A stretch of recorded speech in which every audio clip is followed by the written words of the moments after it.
Good morning বন্ধুরা। এখন ঘড়িতে বাজে প্রায় 9টা।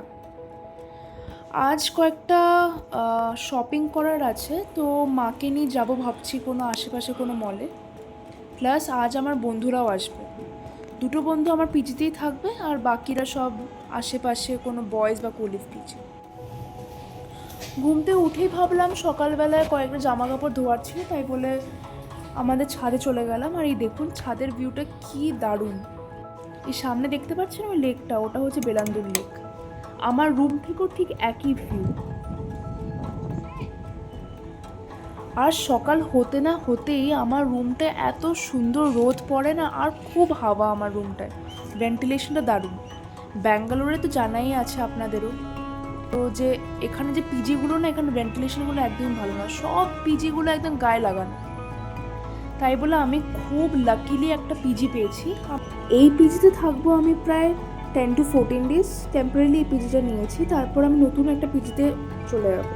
ওটা এখনও ওপেন হয়নি।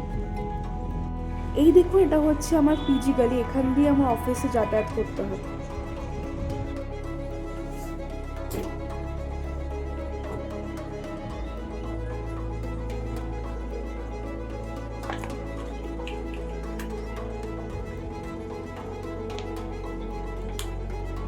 সকাল সকাল উঠে সব কাজও শেষ করে ফেললাম, আর আমি আর মাও রেডি হয়ে গেলাম। এবার তাহলে বের হওয়া যাক। বৃষ্টির জন্য পুরো রাস্তা খারাপ আমাদের পিজির, পুরো কাদা হয়ে গেছে, প্রচণ্ড জ্যাম।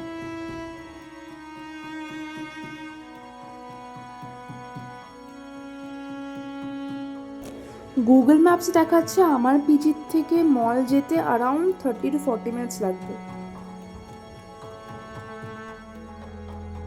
এই পৌঁছে গেলাম আমরা VR বেঙ্গালুরু মল। প্রথমবার আমি আসছি এই মলটায়।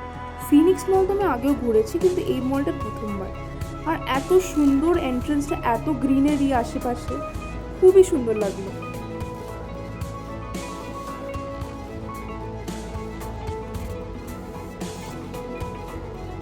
মলে আসলাম আর উইন্ডো শপিং করলাম, এটা তো হতেই পারে না।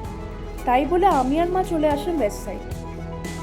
এত সুন্দর কালেকশন, এত ভেরিয়াস ভ্যারাইটি অফ কালেকশনস আমাদের শিলিগুড়িতে পাওয়া যায় না।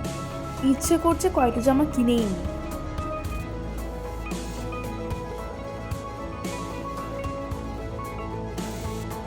মা তো আমাকে কোনো মতে টানতে টানতে ওয়েস্ট সাইড থেকে বের করলো, কারণ আমার এতটাই ভালো লাগছিল কালেকশনস ওদের। মাকে খুব জোর করছে, মা কিনে নিই এটা, কিনে নিই ওটা, কিন্তু মা বললো এখন দরকার নেই, পরে লাগলে পরে কিনবে। তো তাই আবার পরে হয়তো আসবো একদিন বন্ধুদের সাথে, তখন হয়তো কিনে নিয়ে যাবো।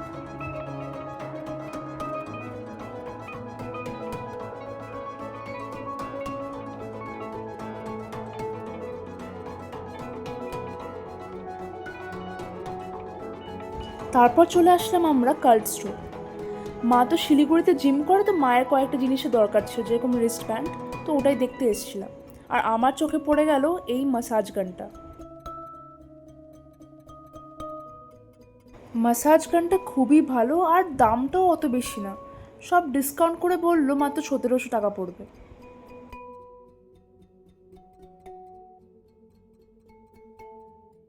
একটা মাসাজ চেয়ারও ছিল। ওখানকার স্টাফেরা বললো আমাদেরকে যে আপনারা বসুন, বসে এক্সপিরিয়েন্স করে দেখুন। দারুণ এক্সপিরিয়েন্সটা, আমি আর মা দুজনেই আমরা এক্সপিরিয়েন্স করলাম।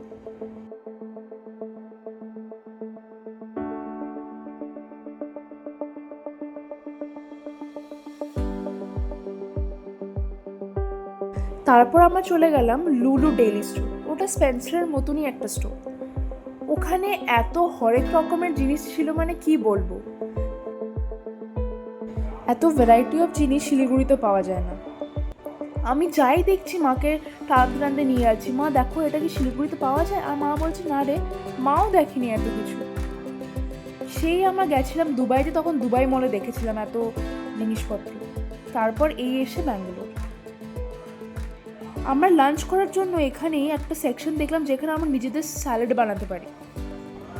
তাই আমি ভাবলাম যে আজ লাঞ্চটা এখান থেকেই করা যাক। তো আমি এখান থেকে এগ আর চিকেন স্যালাড বানিয়েছিলাম। অনেক রকমের জিনিস ছিল, লেটিউস, বিট, ক্যারট, 2 রকমের চিকেন, তারপরে হচ্ছে কিউকাম্বার, জুকিনি, এগস, সব দিয়েই 500 গ্রামের মতো একটা স্যালাড বানালাম, আর ওরাই সব সিজনিং সব করে দিল। মায়ের কফি খাওয়ার ইচ্ছে ছিল বলে কফি খেয়ে আমার ঠিক তার পাশেই আর একটা স্টোর আছে, রিও নাম, ব্র্যান্ডটা বোধহয় নতুন। ওখানে আমার 3টে টি শার্ট প্রচণ্ড পছন্দ হয়েছে, তো তাই মাকে অনেক রিকোয়েস্ট করার পর 3টে টি শার্ট নিয়ে নিলাম, অফিসে পরে যেতে পারবো।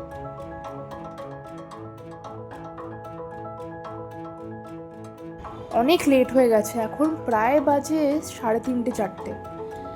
প্লাস আমার একটা বন্ধু পিজিতেও চলে এসছে, ও আমার জন্য ওয়েট করছে পিজিতে, তো তাই আমরা এখান থেকে বেরিয়ে পড়লাম পিজির দিকে।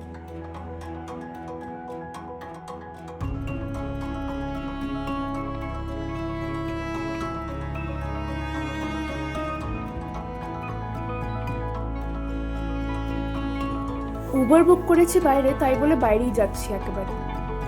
যা জ্যাম এখানে, উবার আসতেই আমাদের লাগলো আরও 15 মিনিট, আর পৌঁছতে পৌঁছতে আরও 30-40 মিনিট লাগবে। যাই হোক, ব্লগটা আজ তাহলে এখানে শেষ করা যাক, কালকে আবার দেখা হবে। কমেন্টে নিশ্চয়ই বলবেন কেমন লাগলো। টাটা।